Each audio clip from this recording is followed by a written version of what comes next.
Well, hey there, welcome to day 38 of our 40-day Get Up and Go challenge. Guess what? We're going to go a couple days longer. I'm playing with this wine shirt bag just because I think it's hilarious. It was sitting here. I don't remember what I used it for. I must have used it for a video. But today, day 38, we are going to run through our SOAP model, our SOAP framework, our SOAP acronym one more time because I wanted to make sure that we got through all 7 areas. I wanted to give you at least one example of running through the SOAP framework through each of the 7 areas that are important in our life. We have to consider all these areas, not always all the time, but we have to be at least in the back of our mind at a subconscious level, and that's what we're trying to do during this 40-day challenge, is put in place at least one thing. I'm doing it anyway, at least one thing in each of the 7 areas: physical, mental, emotional, spiritual, financial, relationships, and contribution. Each of the 7 areas of my life, to make sure that on autopilot, I'm always moving forward and making progress and moving toward what I want in each of these areas, at least on a subconscious level. So as I'm making decisions and I'm experiencing things as I go throughout my daily activities, I'm making those decisions and those choices with my long-term best interest in mind, not necessarily just reacting to things that happen, but experiencing things, challenges, obstacles, roadblocks, stuff that starts with an S comes up in our lives all the time.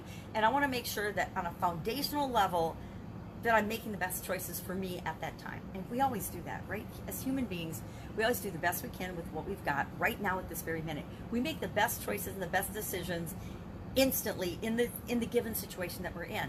Now, it's only after the fact, after we've made that choice, made that decision, and have started to see the results and the consequences of that, that we go back and we judge that decision, that choice, and we say, that was the moment that I screwed up, or that was the moment that I made the choice that changed my life. And it's always, hindsight's always 20/20, right? At least it has been in my life. I look back and I think, all right, well, if I would have made this choice at that time instead of this, and then there's so many possibilities of choices that we didn't even know we could have made back in the past. It's a futile activity to think and go back and reiterate and live anything that's happened in the past. Right now, it's very instant. Only time you can act or do anything. So let's live in the moment. So, last area I mentioned yesterday that I am doing this time through the SOAP framework is contribution, the area of contribution. What the heck is contribution? Guess what? Like anything else, you get to define what contribution is for you. And the S in SOAP, of course, stands for our situation or our story. Where are we right now? What's going on with respect to contribution in my life right now? And what do I want it to be? What am I contributing to the world around me? And contribution can be, how am I raising my family? How am I showing up in the world? It's really, how am I showing up in the world? And one of my biggest personal litmus tests and measures is, how much of myself am I really being? How true to myself am I being? How authentic am I being? Am I showing up as who I really am? Or am I continuing to wear masks? Because many of us wear masks. My granddaughter was playing with this the other day too. It's hers. I got it for her. How many masks or veils or whatever analogy you're using are you wearing? How much are you hiding yourself and not being consistent with who you really are?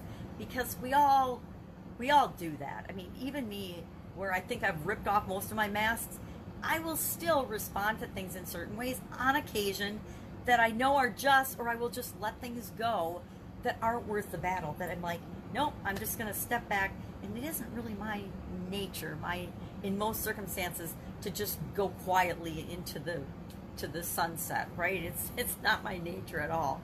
But sometimes we have to remember to choose our battles, and it's just not worth saying anything or doing anything or arguing with people that have already made up their mind, right?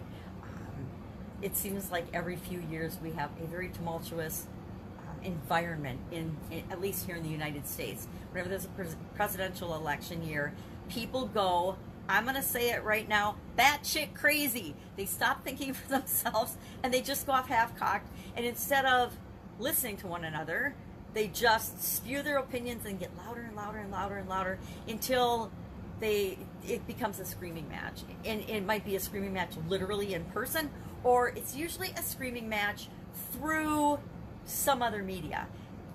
Don't get me wrong, lots of times when people are commenting on one another's posts on social media, they are literally screaming at one another. They're getting all worked up and they're having all of the emotions and drama as if they were actually having a physical altercation, an argument and disagreement. But there's this filter of protection in people's minds that they can say and do anything they want on social media. Guess what? That's wrong.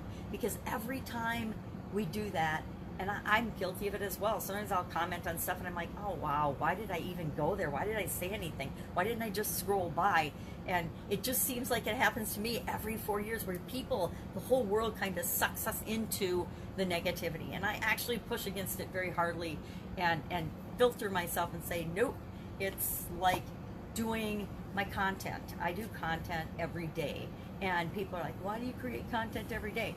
I do it more for me, or as much for me as for the people that I serve. It's one of the ways that I contribute. I contribute by sharing messages and sharing information out into the world, you know, free of charge. And a lot of it is colored with my opinion and my experiences.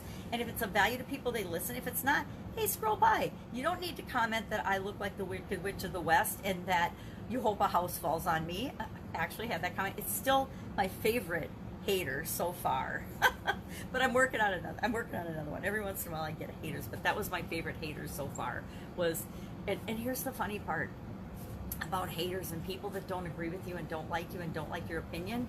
Sometimes they end up being your biggest fans, right? Because they actually, in order for this person to have given me that feedback through a direct message, by the way, this wasn't a public online thing. It was and I had just sent him a private message because he was one of my friends. I had sent him a private message and said, hey, you know, I'm not sure why you're beating up this lady on, because it was on a group that we were both in.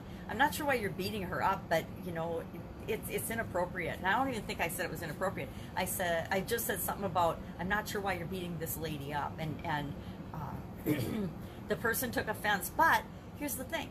They had to go to look me up. They had to watch some of my videos in order to give me that feedback.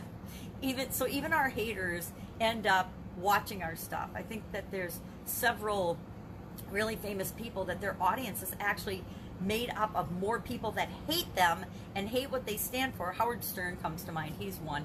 Than actually love him and listen to him because they love him. They listen to him because they want to get a reaction in themselves. Sometimes that's the way we feel. We feel and live vicariously through other sources.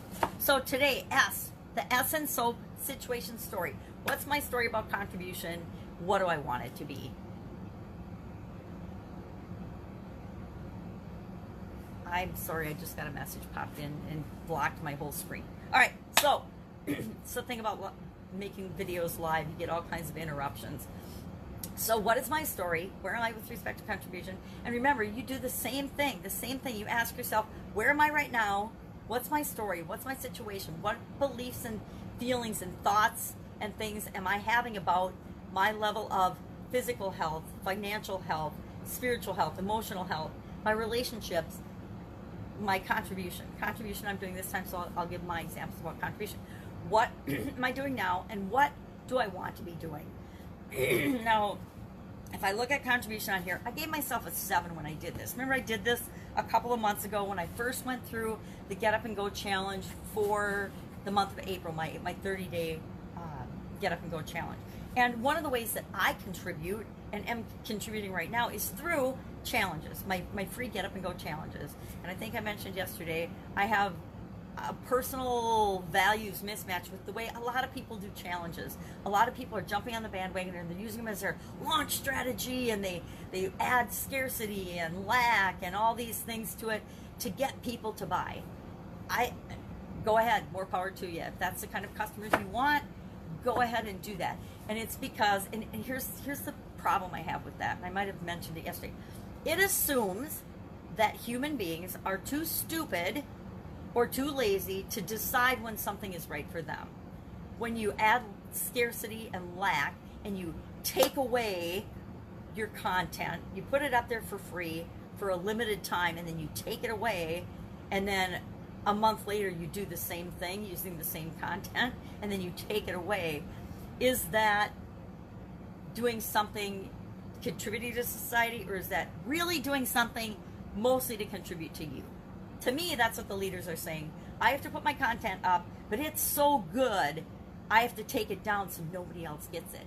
To me, that comes from a position of scarcity and lack, and that's just my opinion. And again, I get my opinion, you get yours. So that's why I don't do it. I don't do it because I think it's ridiculous. I think it contributes to the scarcity and the lack and the false sense of negativity in the world, and that's why I put my challenges up, and they stay up forever.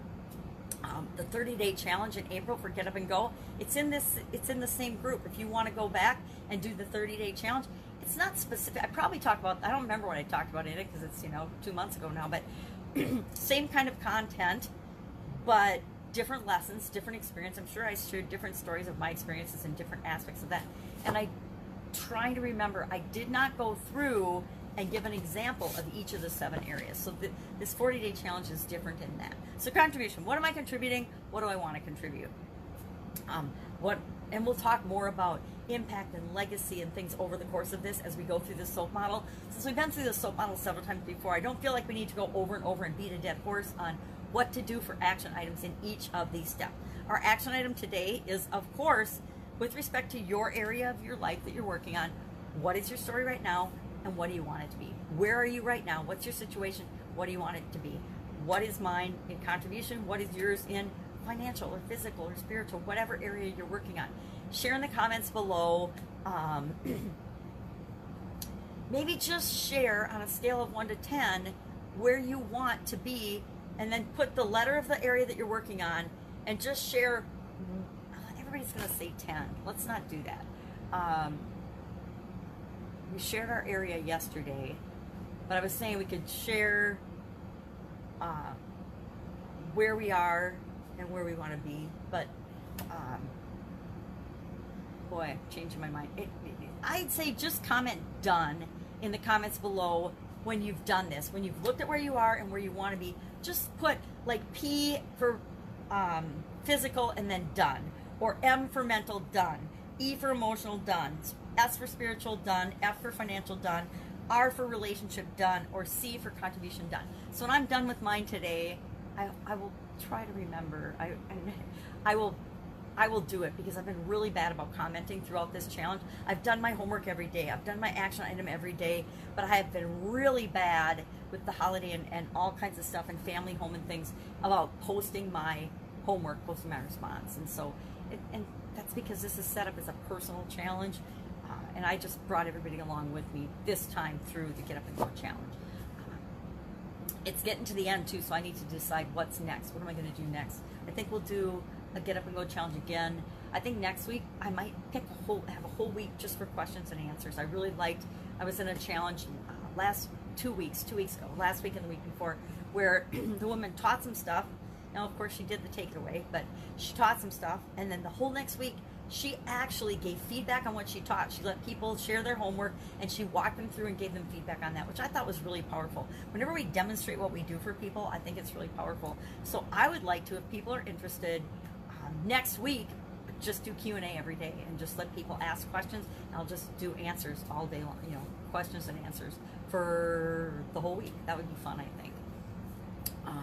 And it's fun and easy to do. And it gets me learning and growing and explaining things in ways that make more sense to you.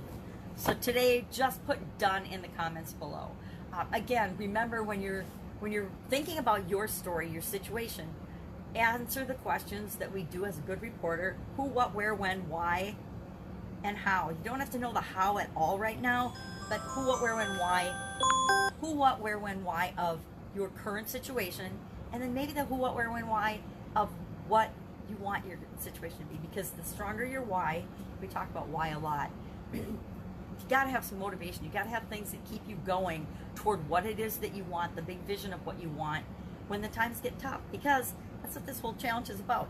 Stuff's going to happen. Stuff's going to come up no matter what, no matter where you are, no matter how personally developed or professionally developed or how rich or how poor or how whatever you are. Each and every one of us are going to continue to have things come up in our life until the day we die, right? Every single one of us. I can guarantee with 100% certainty that you will continue to face change and challenges and obstacles and roadblocks and awesome things that happen that challenge you to change, as well as negative things that happen in your life that challenge you to change. So That's part of what this challenge is all about. Again, share in the comments below, done, and the letter that you're working on this time through, because that gives me an idea of what people are working on and how I might tailor my examples and share that would be more valuable to you. That's it. Go out, have an absolutely amazing day. I will, of course, be with you tomorrow with the O in soap. What does it mean, and how can you apply it to the area of your life that you're working on in the challenge? Have a great day. If I can help you in any way, start asking those questions in the comments below. And if you want, I'll answer them as they're asked, but I will also do a large Q&A, again, probably every day next week. All right, have an amazing day, and I will, of course, be with you tomorrow. Bye. Go write your story, what you want it to be.